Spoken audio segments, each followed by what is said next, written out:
Frigidaire. It means the first electric refrigerator. The first compact electric range.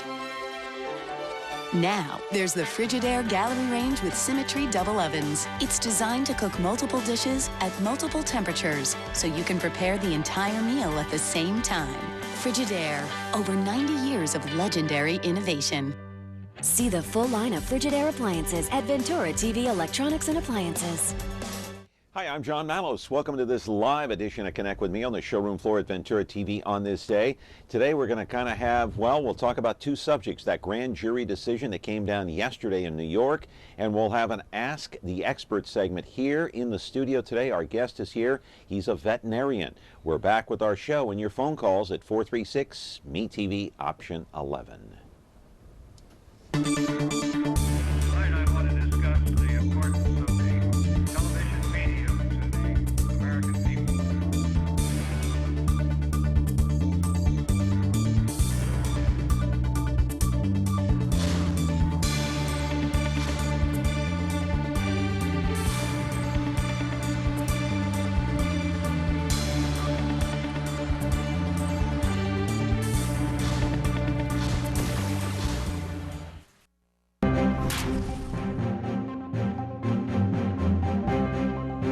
Back here on the program today on the showroom floor, you're watching us live on Comcast channel 187 and 43.6, and of course now 13.1. You can watch the replay today at 2 o'clock on YouTube and Biz TV tonight at 8 o'clock. So you can catch us on YouTube as well in a couple of days when this show is posted. We'll be here for the next 59 minutes or so. But to start this program off, we're going to talk about that grand jury decision that came down yesterday in New York, Staten Island, of course, and all kinds of protests all over New York, including Times Square.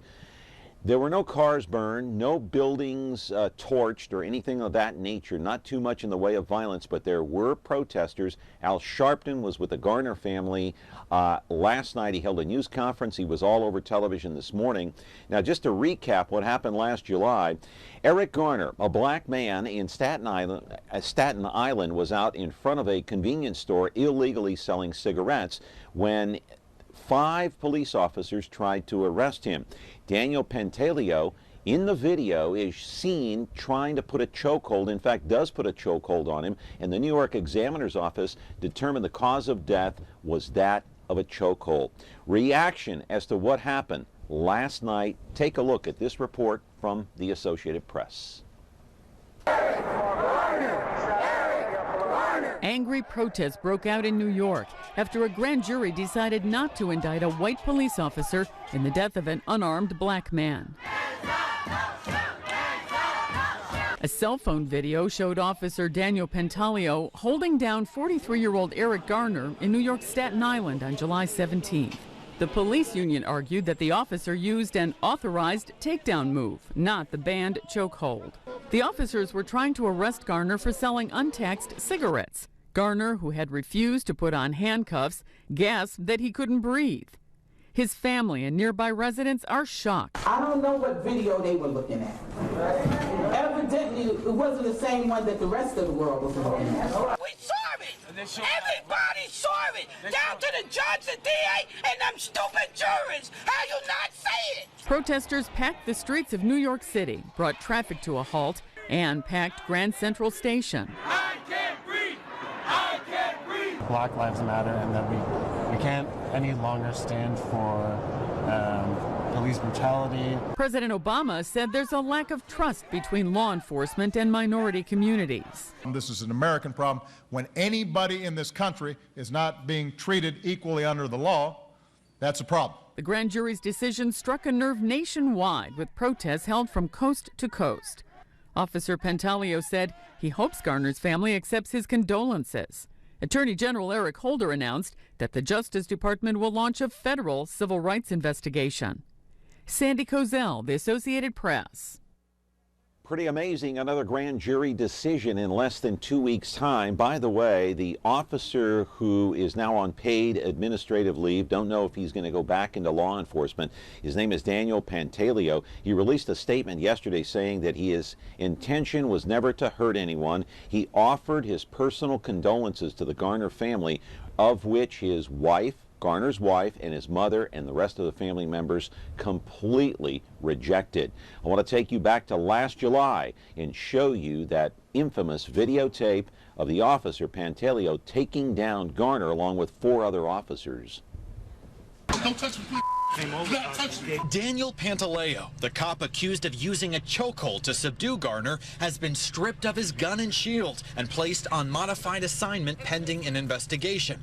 Another cop involved in the takedown has been put on desk duty. Police say they arrested Garner because he was selling illegal cigarettes. He'd been arrested more than 30 times before, mostly for misdemeanors. In the video, you can hear Garner, an asthmatic who weighed more than 350 pounds, telling cops he couldn't breathe.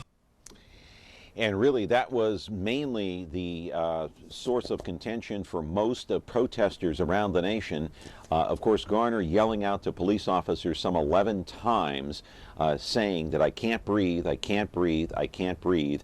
Yet the officers continued to put pressure on the man. He stopped breathing. Of course, he died last July.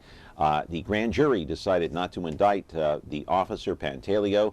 We'll wait to see what happens if a federal investigation takes place and they in fact do indict the officer for some reason or other, creating more outrage, racial tension around the country as well. Protests happening from coast to coast.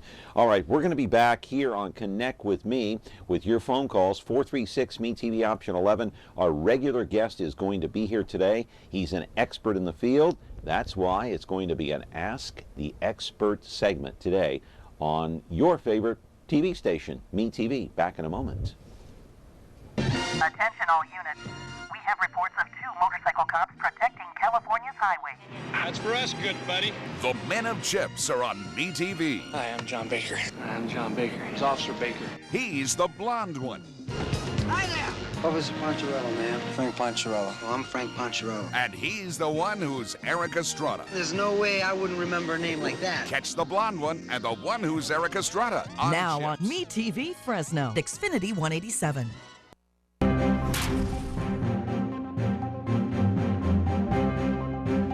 And we're back here with our Ask the Expert segment program here on Connect with Me, and we haven't had this one for quite a while. 436-ME-TV option 11. I think you'll like this one because you might recall just a couple of months ago, or not more than, we had a couple of people in here from the CCSPCA.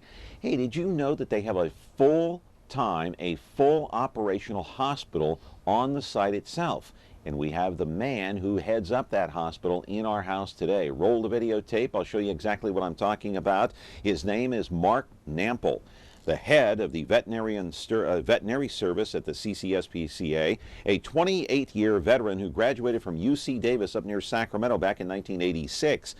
Hospital provides care for all animals that are housed in the shelter, but Dr. Nample also tends to these strays who come in sick, malnourished, and neglected or even abused. The hospital is also known as a humane society place, which means they care for all animals, including horses and most recently a donkey named Hector, who came in, and one of the staff members at the hospital actually adopted Hector. In the last couple of years alone, more than 50 horses have been adopted out as part of their program. They have 3 exam rooms, an x-ray room, ultrasound room, and a rescue coordinator to take care of all these animals who come into the building. There is also an injured stray ward. Live in our studio now is Dr. Mark Nample, the head of veterinary services at the CCSPCA, who has cared for these horses and other animals, including Hector, the donkey, and dogs and cats and all that for the past several years. In fact, the first 12 years of his professional life, he took care of horses, and then he made the change. So if you have a question about how to care for an animal, if you think your animal, your dog or cat or turtle or horse might be sick, he might be ill, you can call in and ask our expert today at 436-ME-TV, option 11. We're back here on the showroom floor at Ventura TV in just a moment. This fall, there is a place, familiar and inviting, timeless and warm. MeTV, a place all your own that you can call home. Hi, honey, I'm home. This fall, home is where you'll find me. You mean to tell me that's all there is to it? That's all. Me TV Fresno, channel 43.6 and Xfinity 187. And we're back here on the program, and probably going to generate quite a few calls today because many of you may have an animal or two in the house, or 3 or 4, maybe a dog, a cat, who knows, maybe even a pet turtle. I don't know, you might have a couple of horses or whatnot. Dr. Nample, good to see you. How are you, sir? Good, good. Good, thanks for joining the program. So if you have an animal, how do you know if that animal is injured? How do you know if it's sick? How do you know if it has a fever? That's a good question, John. You know, if you've never had the animal that you've recently acquired, then it can be difficult to know what normal is. And to that end, I think it's important early to establish a relationship with a veterinarian because they are familiar with the behavioral and health issues with most species, and therefore they can give an owner some guidance as to what to look for. Examples would be demeanor. Is your animal, in the case of, say, dogs and cats, is it animated? Is it going about its daily business, eating, drinking, having normal behaviors, play behaviors and this type of thing, versus becoming depressed, or if they were to stop eating or develop, for example, a diarrhea, or begin urinating inappropriately, all these things that we might look for that are out of the norm, and those would be reasons that they'd want to seek out a veterinarian in order to make sure that something abnormal hasn't developed. But certainly, you have to know when there is a time to panic and when a time to just relax and let things play out. So let's just draw up a scenario here. If your dog, and you just recently acquired it, starts vomiting, for example, any reason to panic? Absolutely. Really? I mean, not panic maybe, but definitely take note of it. But it doesn't mean you need to bring him in for any necessary reason, right? It could just be a passing thing. If the animal has been on a normal dog diet, say if we're talking about a dog with no change in diet, no changes that the owner is aware of, and some vomiting begins out of the blue, it warrants at least maybe a call to their veterinarian to run the symptoms by that individual, and they're probably going to be better able to field, based on what the owner is telling them, whether it's something maybe to keep an eye on versus bringing in immediately. What could it possibly be? So a virus? It could be worms? Absolutely. So parasites could be in the picture.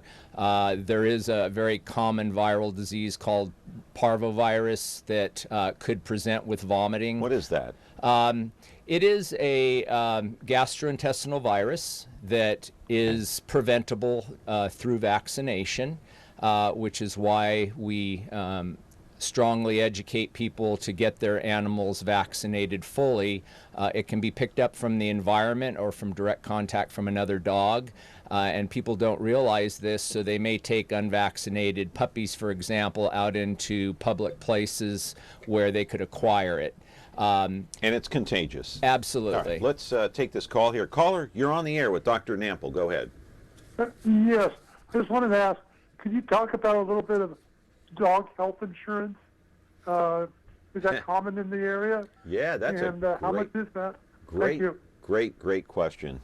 Okay, so in fact, there is pet insurance available. There's a handful of companies out there that provide this insurance. It isn't dissimilar to human insurance in that there many times is a deductible. There may be exclusions for pre-existing conditions in animals. And you can opt for a variety of levels of coverage, which could include preventative medicine, but also long-term care. Yeah, long-term care in that if animals, say as they age, say develop problems that require laboratory work or x-rays or such, that might be covered with the insurance. Also, the more important part for many families might be a catastrophic injury. For example, their dog gets out in front of a car and they're faced with a multi-$1,000 bill. With insurance, that might be something that is would be doable, yeah. Versus if one is faced with that large financial burden all at once, it may not be something that people can pursue. So I don't really recommend a particular company. There are reviews of them online, and definitely we do have clients that take advantage of that. Yeah, I know it's very expensive because I know my son's dog, it's a big dog. When he first got it, it bit another dog, and they handed the bill over, and it was like $2,000. Right. Just to repair, the stitches, the veterinary service, whatever took place there at the hospital. It's expensive.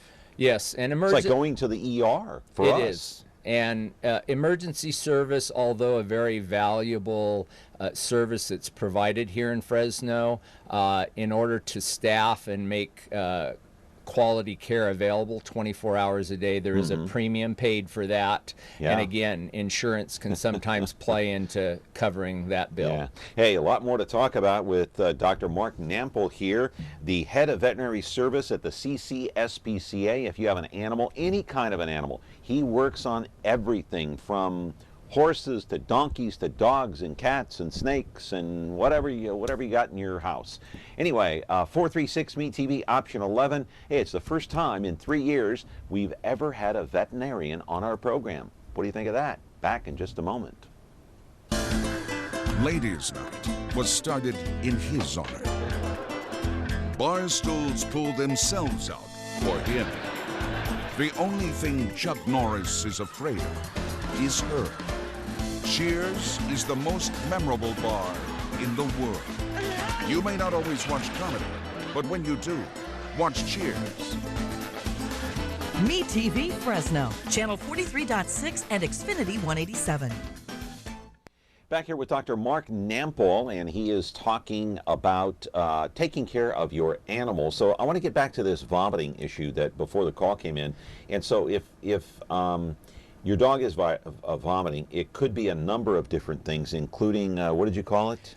Parvovirus? Yeah, parvo, what is it? Parvovirus. Correct. All right, and that's a parasite that gets into the system? Or? It's actually a viral disease that is harbored in the intestinal tract of an animal that has the disease and can be passed, for example, in the feces or vomit and contaminate the environment, and can then exist in that environment for up to a year after that sick dog was there. So an unvaccinated dog could simply visit the wrong area and acquire the disease versus being in direct contact. What else could it be, Dr. Nample? Any number of things. Sure. Why don't we name them? Yeah. So as possibilities. Right. So other things, if you have a vomiting dog, a very common condition that I see that I constantly talk to people about is pancreatitis. And this is where people are giving table food to their dog. And what table food should they not give them? Steak? Okay. So actually, the official word is that a dog or cat food is a complete and balanced diet for a dog. It's been researched to provide them with everything they need. And so everything else is really unacceptable. Really? We can get into problems if you can imagine, say an animal eats less of their regular dog food because they're filling up on chicken at home. True, chicken is a protein, but does it have all the vitamins and minerals and micronutrients that a dog needs? The answer is no. So if they're going to eat less of their regular dog food, they may pay the price in the long haul for their overall health. So, but if they're eating dog food on a regular basis and they're not skipping any meals, and you want to throw them a few scraps here and there, not a problem? No, it can be a problem. It still can be a problem. Absolutely. All right, do you hear that out there? That is very important information, because I thought, oh, if you eat the dog food, plus if you throw them a couple of scraps under the table at dinner, right. Not to worry if you throw them a little extra piece of bacon or something like that. Don't do it. So bacon would be a poster child for the kind of thing that we don't give our animals. Chocolate is another. Absolutely. Chocolate can be toxic in proper quantities. They shouldn't be getting candy at all, but getting back to the meat products, for example, fat and pancreatitis have a association. Even a little piece of cheese or a snack from the table can actually inflame this gland. Our pancreas secretes digestive enzymes into our intestine, and it can actually make it very angry. What about a cracker? So a cracker probably is an innocent thing, but it is a carbohydrate, and we see many obese dogs and cats nowadays. Of course, cats don't eat crackers, but dogs do. And so again, do they need it? The answer is no. So do they want it? The yes, answer is yes. And so I tell people, if they've never been offered something from the table, they're never going to expect it. Whereas if we encourage them, we basically encourage the behavior. All right, so they could get pancreatitis. Is there such a thing as ringworm anymore? Or yes. Is that there? And they can get that. And what is that exactly? So ringworm is a lay term for a fungal skin disease. That is something that is contagious within animals, but also to humans. So it is a zoonotic disease that if a person were to acquire it, they could give it to their pet, or vice versa. If a pet were to acquire it, they could contract. So is this a pet thing or a human thing? Both. Okay, so a pet can transfer it to a human. And vice versa. Correct.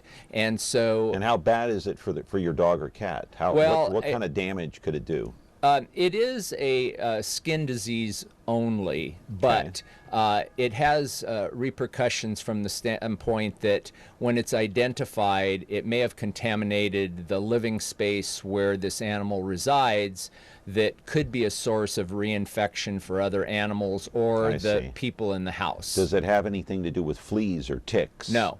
It doesn't. That's a separate problem. Right. It's usually with contact between animals or humans that this disease would be spread, or through grooming, things like a brush or things like that. And so if you do have fleas or ticks, your pet that is, you should take care of that with some type of shampoo or liquid, or at home, or what? Actually, no.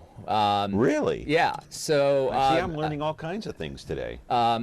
Fleas and ticks are very common in Fresno.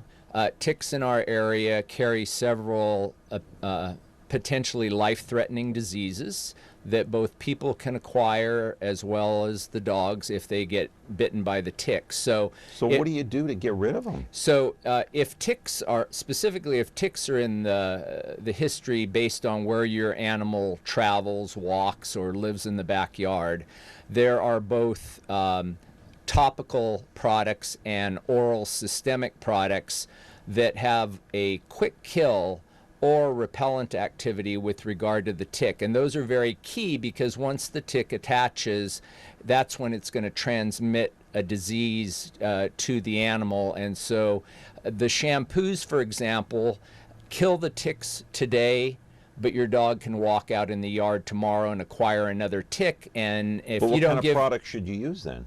So there are spray? There are topical, what are called spot-on liquids. Okay. There are a couple of select collars that are carried through veterinarians that are now labeled and are effective for ticks. And then there are a couple of oral products now that they take orally that work systemically. Can you buy any of these at PetSmart? Or? Again, a great reason to speak to your veterinarian. There are a few things that are commonly shared over the counter, but most of the effective products are sold through veterinarians, and they will only carry the ones that they know are going to protect the animal. Good deal. I didn't know that about the shampoo. Wow. Okay. Doesn't really work in the long term then. Right. Okay. Correct. Go ahead. Okay, got to take a break here. We're coming back with Dr. Mark Nample, a veterinarian out at the CCSBCA. Your phone calls are important. getting a lot of great information today about dogs and cats and any other animal you might own. 436-MeTV, option 11. Back in a moment. Frigidaire. It means the first refrigerator. It means a history of innovations that help make your home life better. And now we introduce the new Frigidaire French door refrigerator with over 100 ways to organize for maximum flexibility. Built with adjustable flip up and slide under shelving and stackable crisper drawers. It's the refrigerator that flexes to fit it all, no matter what your day will bring. Frigidaire, over 90 years of legendary innovation. See the full line of Frigidaire appliances at Ventura TV Electronics and Appliances. Okay, back here with Dr. Mark Nample. He is the head of veterinary service at the CCSPCA. First-time guest, first time we've had a veterinarian here. And I want to continue along this line of questioning. You mentioned two possibilities that could be taking place if your dog or cat might be vomiting. Are there any others? Absolutely. Okay, give me like 3 or 4. Sure. So a foreign body ingestion, for example, a puppy that sees a little ball on the ground and decides to swallow it, and it ends up in a location where it's unable to move it, and so those animals may begin to vomit.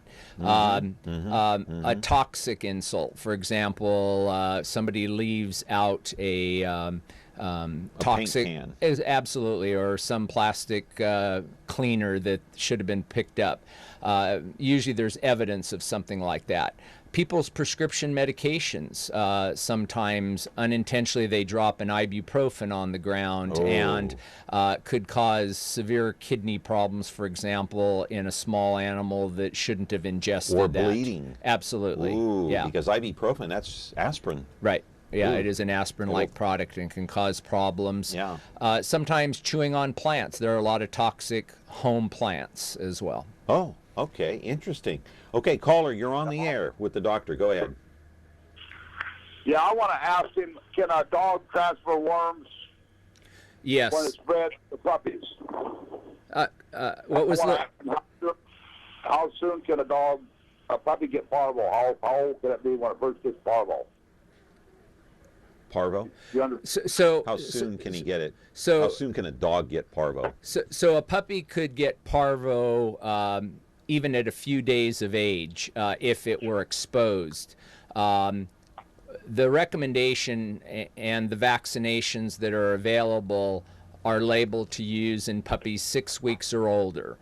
Most puppies come in between 6 and 8 weeks of age to begin the vaccinations, but to answer your question, as young as right after they're born, they could acquire the disease. And yes, puppies or dogs could also die from heavy worm infestations. Yeah. Caller, are you still there? Yeah. Yeah. And does that answer your question? Yeah. Does bleach clear out the parvo if you use bleach on it and something has parvo? So 1 part bleach and 30 parts water, you can dilute out your bleach that much. And on cleanable surfaces like cement or linoleum or something like that, the bleach will kill the parvovirus. But in the soil, it is not effective, so I tell people don't bother trying to disinfect the outdoors, if you will. Yeah, so if the dog or cat vomits on your kitchen floor, just use bleach to clean that up and it will kill the virus. Right, and parvovirus produces disease in dogs that we've been speaking of. Okay. Cats would not be affected in the same way. Okay, in a different way they would be? Well, yeah, the parvovirus, there is a virus called a panleukopenia virus, which is a virus that could cause some intestinal symptoms in cats that is caused by a parvovirus as well.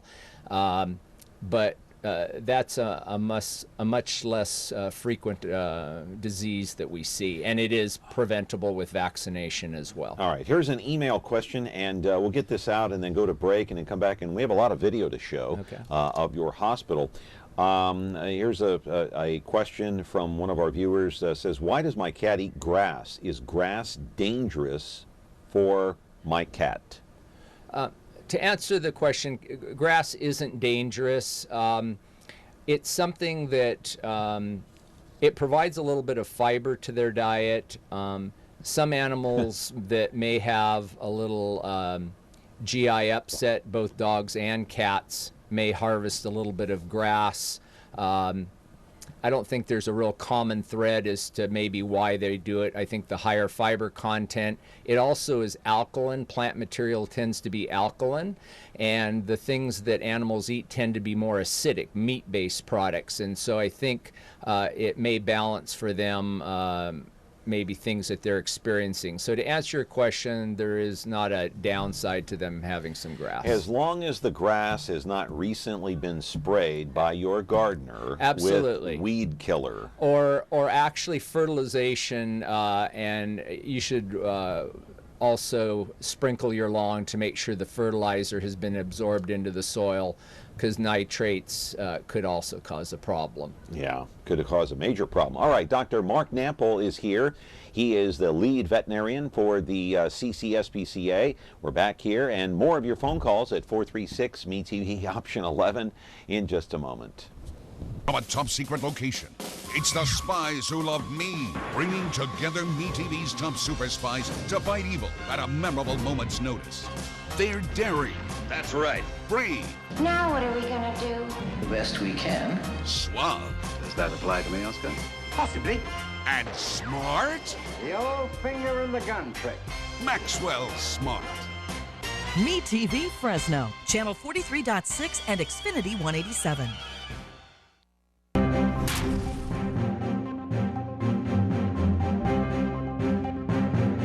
Dr. Mark Nample is our guest here. He's a veterinarian. I want to roll the videotape of a dog, an animal that is in your shelter, your hospital out there. And a lot of questions about the hospital, but first we're going to take a look at the videotape, and we can explain, Doctor, what we're seeing on this video here. Sure. Oh, is that a Chihuahua? Yeah, some kind of a Chihuahua Terrier mix that came in through our injured stray department. Oh. What happened to him? Well, many times we're not, we have sometimes we have a history, sometimes not. This one, most likely, it appeared to have a broken front limb. And so we've splinted the limb in order to stabilize it. When injured strays come into us, we provide pain management. We provide care during that 5-day holding period in hopes that an owner comes looking for this animal. Unfortunately, there are many of them that nobody comes looking for. We try to adopt out the ones that we can, and that was... Poor guy. He looked like he was a little scared. Was he shaking? Yeah, a little bit. lot of them do, but they get more comfortable with us as they realize they're going to be helped. Hey, next piece of videotape we have available for your pleasure, your viewing pleasure, is a dog on one of the tables here, and this one is quite lengthy, and so we'll take a look at this now.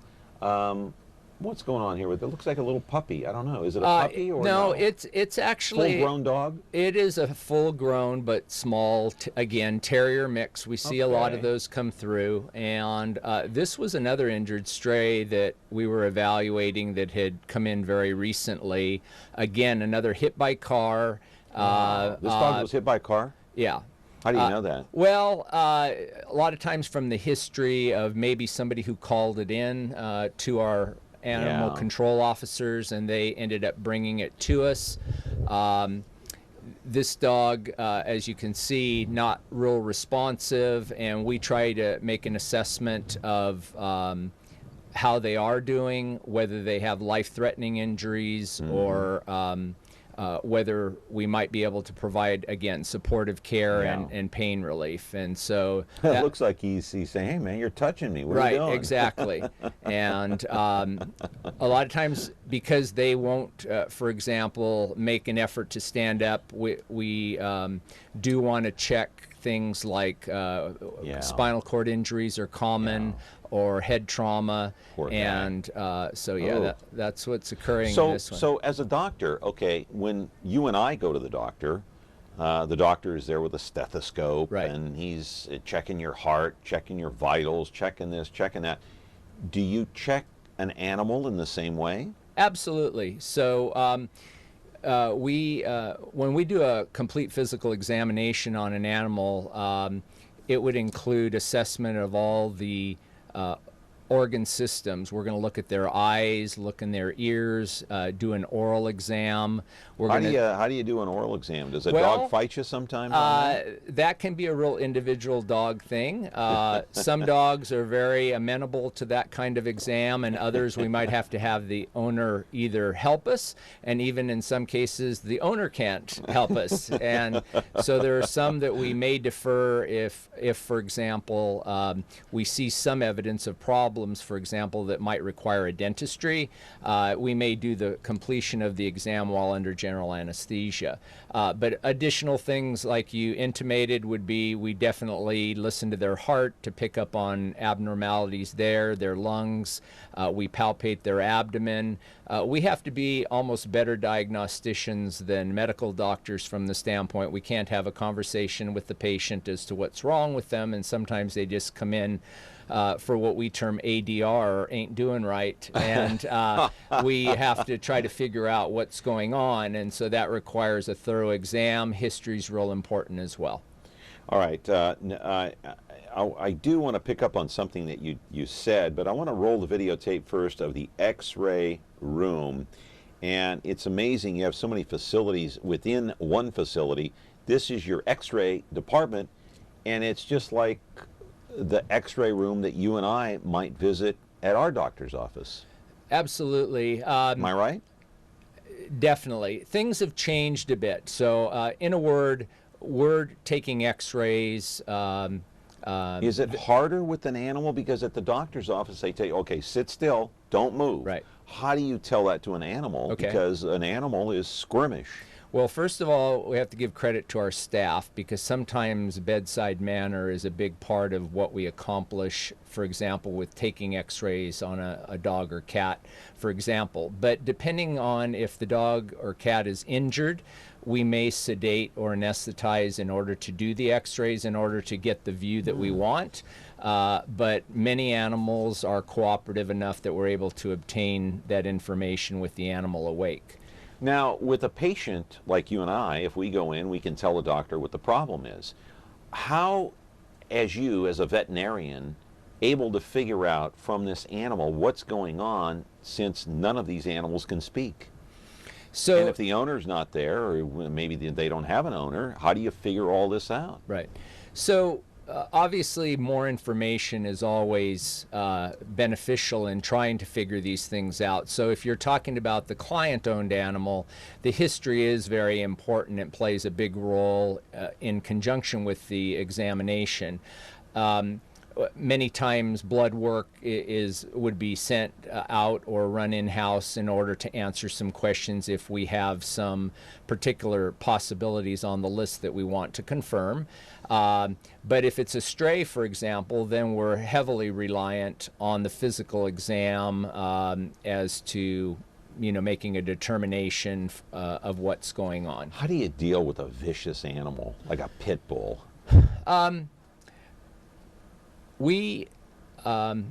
And I don't like to coin the pit bulls in that, even though they've gotten a bad rap. There's a lot of lovable pit bulls, but for but there's some that are just as scary as Frankenstein. Yeah. And so for aggressive dogs, they can injure humans, as we all know. We have sedatives, again, tranquilizers, muzzles. Proper restraint. We use all these things in order to prevent injury to either other animals or ourselves when we're dealing with these animals. Have you been bitten? Absolutely. Yeah. And that's, having said that, we exercise caution with every animal that we handle, but there's always, we can't, there's sometimes occasions where things are unpredictable, and try as we might, bites occur. Yeah. Okay, talking with Dr. Mark Nample, the head veterinarian at the CCSPCA, 436 MeTV Option 11. We're back here, going to continue with our program in just a moment. Almost time. Now we'll find out once and for all about Clark Kent and Superman. Look up in the sky. It's a bird. It's a plane. It's a TV show. Yes, but who is he? What's his name? He's Superman. Golly, Clark, won't that be wonderful seeing Superman? Fighting a never-ending battle for truth, justice, and television the MeTV way. No one can do the things that Superman does. The Adventures of Superman. Now on MeTV Fresno, Xfinity 187.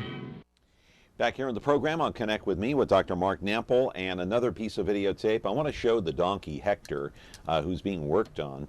And so tell me the backstory on this whole thing. What's going on here with Hector in terms of his health, and how did it come about that he ended up at the CCSPCA? Again, the years have slipped by, but it's probably been 8 or 10 years ago that he arrived in poor health. I don't recall, honestly, the specific circumstances surrounding his coming to the shelter. Were you there when Yes. you first arrived? Oh, okay. And we fed him back to health. He really hasn't had any underlying medical problems. What was the problem when he first came in? I believe thin and just not cared for, which is common with a lot of the animals that people just can't take care of any longer, and we end up with them as maybe an investigation or a humane case where you were examining his teeth there, his gums. For what reason? So both donkeys, mules, horses, their teeth grow throughout their life, and they can develop points that prevent them from eating properly. We also look at their gum color to see that looks good.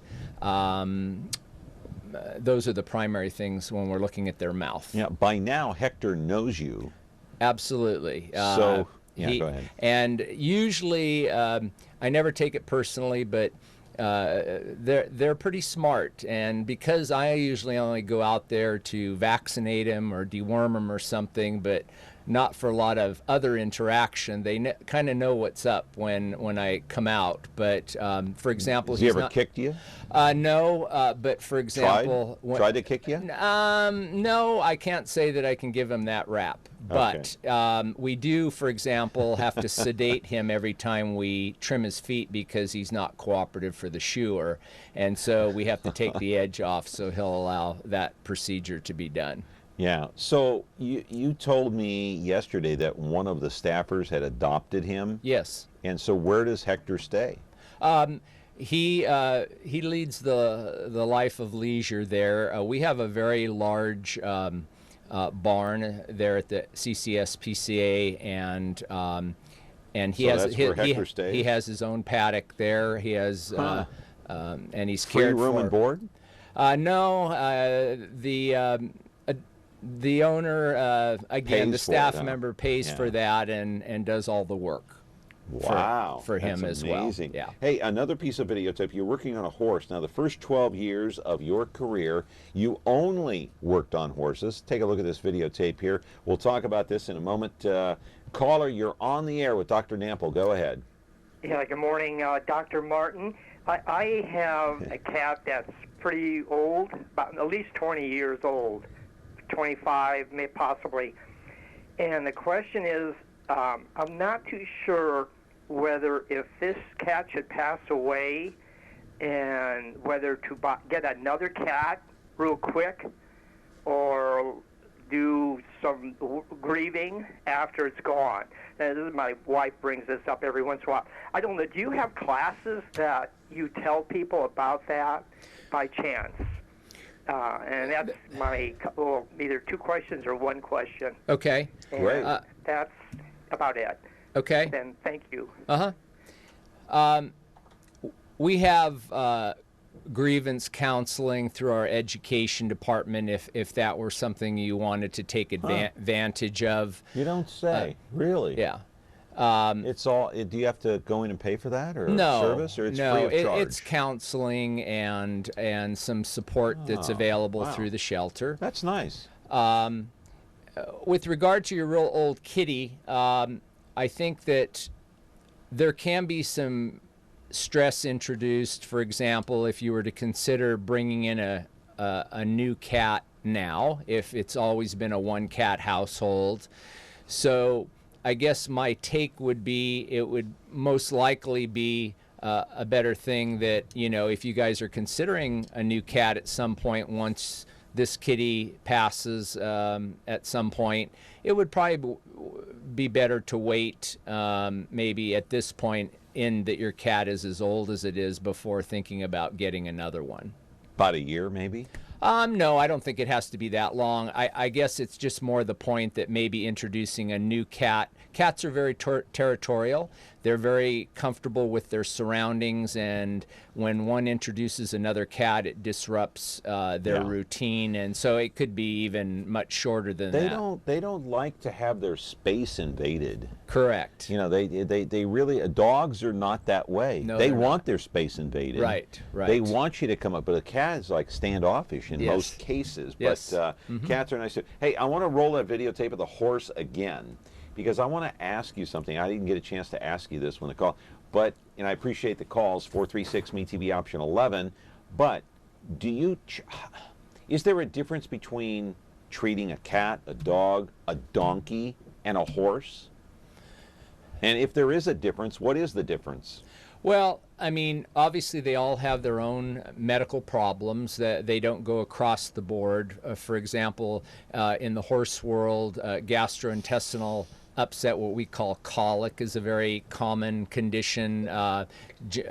Generally speaking, a bellyache, which can be caused from a variety of causes, including diet and parasites and other things. But they all have to be treated differently, and because of their behavior, they all have to be handled differently in order to accomplish that diagnosis. But they're all subject to the same illnesses, for the most part, or no? No. Wrong. Pretty. Okay. Yeah. Pretty. See, that's why I'm not a doctor. Yeah. So that's why you're here. Pretty unique diseases by species. So horses have their share of viral diseases that they can acquire that we vaccinate them against. They have intestinal parasites which can create problems. They have a lot of lameness issues, as you might expect. A lot of the work on horses is done in discerning why a horse is favoring one leg and trying to remedy those situations. All right, let's see if the caller was patient here. Caller, you there? Hi, John. Thank you for taking my call. Great show today. I have three really brief questions, if you would. The first one is in regards to I have a dog, a little small terrier, was found as a stray. Now whenever there's a police or an ambulance and it starts around the area within a few blocks, he starts howling. I don't know if that's common with all dogs or if it's something that happened to him traumatic before I found him.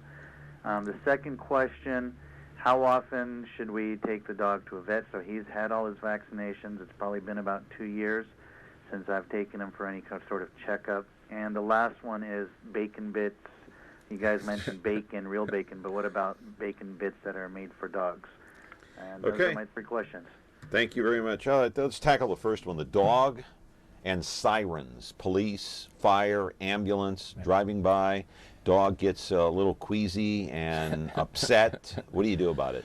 Well, I think first of all, it's an individual dog thing. I believe it has to do with the high frequency of sirens is usually what the dogs key off of, and some will begin howling, but not all dogs will do that. It really varies. I don't think it has anything to do with previous traumatic events that your dog may have experienced. It's just that he's kind of chiming in when he hears the sirens. Yeah, and how often should you take your animal, no matter what type of animal it is or that you own, to the vet? I think a good rule of thumb is an annual exam is appropriate. We can kind of equate it to you and I. We may feel good, but we go to the doctor and they do a physical exam on us and discover something that we weren't aware of, and we're able to intervene before that problem becomes serious.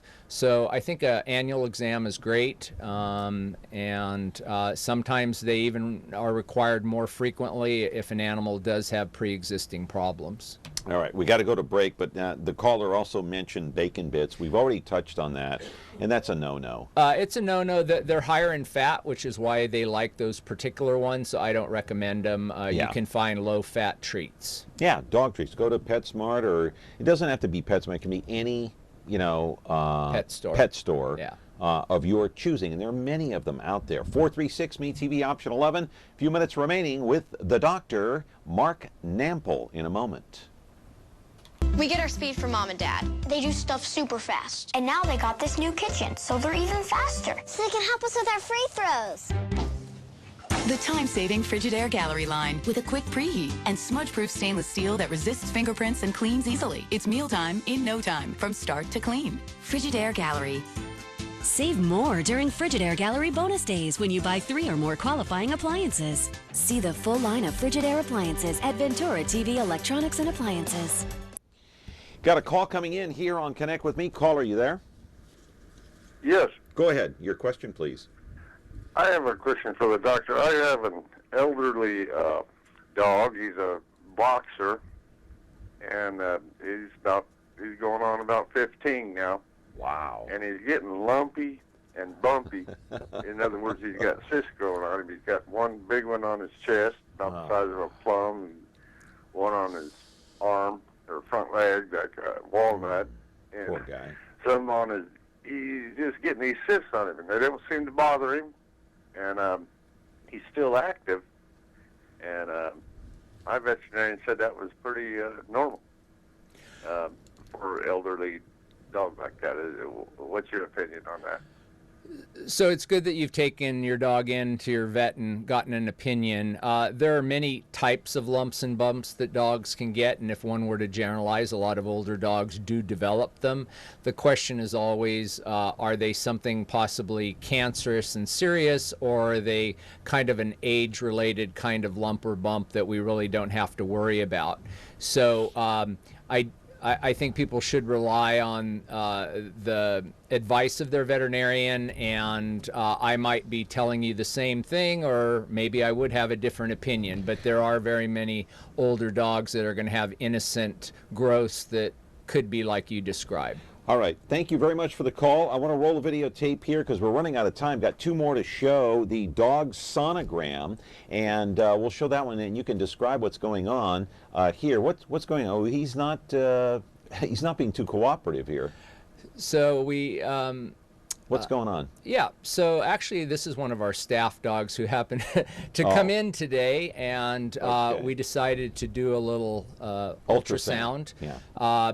We were fortunate enough recently to have a generous donor provide us with some funds in order to acquire this ultrasound. So we've only recently acquired it, and we're on the learning curve right now, but it is a common diagnostic tool that's used in veterinary practice that gives us a good assessment of the internal organs. It can also be used to perform certain diagnostic procedures, and we're just checking the bladder on this dog right now to make sure that there wasn't any stones present, and this dog had some other underlying medical issues.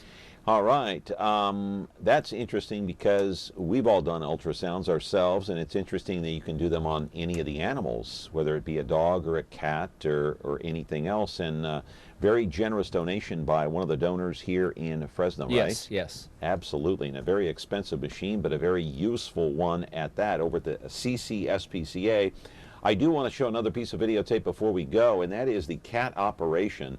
And this one, it's a little bit of a lengthy videotape, but we want to show it because it's an actual operation.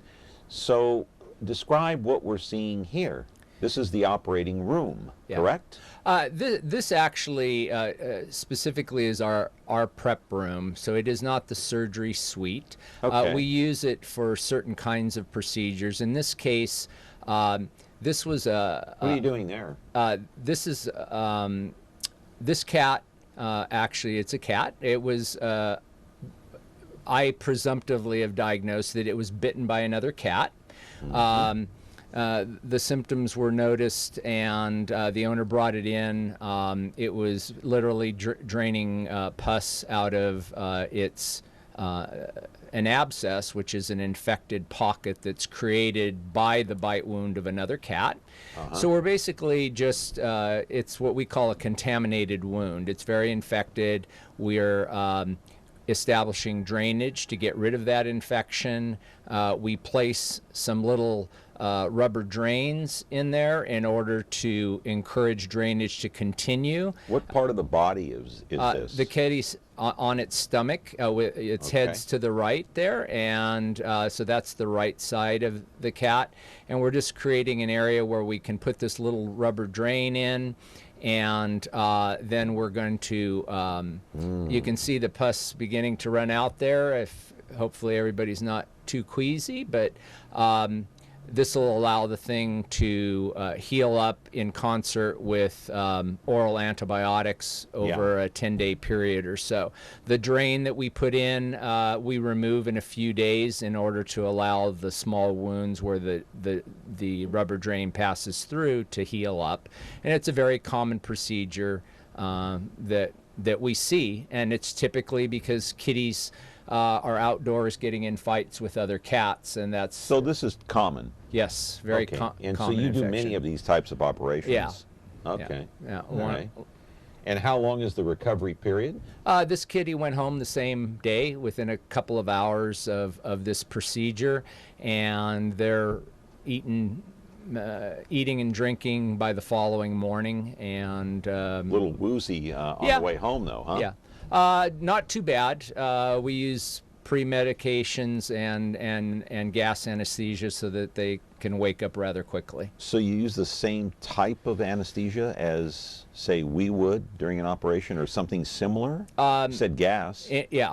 So with human surgery as well as animal surgery, gas anesthesia is the workhorse. For anesthesia. Okay, I got to put the disclaimer up real quick before we go, and we want to say that we appreciate the doctor coming in today. He came in of his own free will, and the Ask the Expert segment is, of course, a regular segment here on Connect with Me. He did not, feel that he was obligated to come here, and we didn't pay him to come here, nor do we pay any guest to come here on our program. And we appreciate Dr. Mark Nample coming here from the CCSPCA.